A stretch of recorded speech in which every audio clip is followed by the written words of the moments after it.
Welcome back to Insider's Perspective, where we discuss retirement, investing, debt, and all sorts of other topics regarding financial literacy. In today's episode, we're going to be going over checking account basics, what that means, what parts of the check are there, and other information you would need to know in order to use checks effectively, and why you should use them.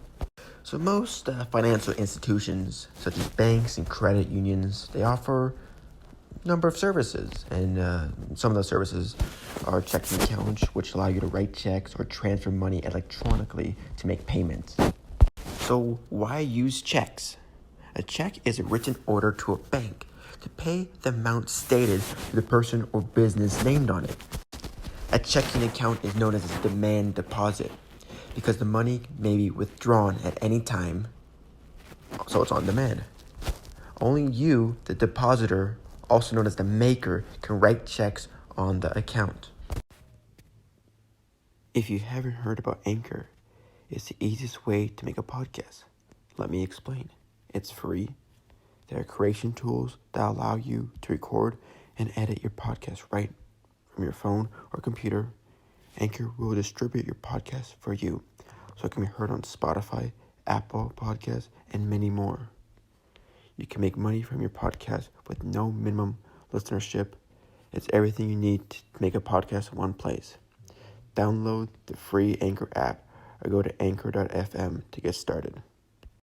Checks makes it convenient for you to pay bills. Writing a check is often safer than using cash, especially when making purchases, paying bills, or buying products through the mail. If it has a built-in record keeping system that you can use to track expenses and create budgets, it gives you access to other bank services such as loans, online banking, and 24-hour access to your money through automated teller machines, also known as ATMs.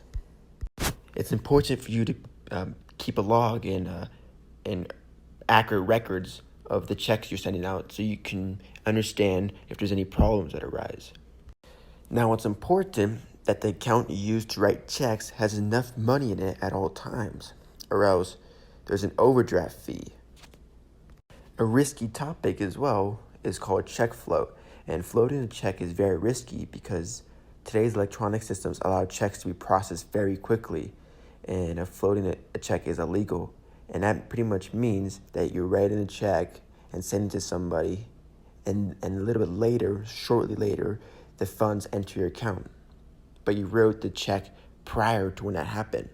And so a little while ago, that would make sense because you have to go in the mail, take some time for it to process, but now it's instant. Now we'll continue on opening a checking account. To open a checking account, you will need a signature form. The signature form provides an official signature that the bank can compare to the signature you write on your checks. It helps the banks verify your identity. Most banks also require that you have an initial deposit of $50 or more. Now we'll go over parts of a check. So there's going to be a check number. This is for easy identification. There's an ABA number, the American Bankers Association, and that the number appears as a fraction in the upper right-hand corner of the check. There's a name and address of maker. There's the date. The payee is the person or company to whom the check is payable. A numeric amount, this is how much is being sent to somebody or company. The written amount, this is in lettering, so in words, the amount stated previously in a numeric amount. There's a signature, and there's the account and routing number. There's also the memo. Say you're using a check to buy groceries, and this line you would say groceries. Now we have some tips when writing checks. You want to always use a pen, preferably one with dark ink, so it does not skip or blot. Write legibly, sign your name as it appears, printed on the check and signature card. Avoid mistakes, and if you do make a mistake, write void across the face of the check to cancel it. Be certain you have deposited adequate funds in your account to cover each check you write. Now we'll continue on making deposits. It's a good idea to have a checkbook register, and it's a booklet used to record your checking account transactions. Now online, many of this is done for you, but it's still a good idea to have one of these to keep you on record. This keeps an adequate log of all your purchases made and any funds that have been deposited into your account, and to see where your balance stands.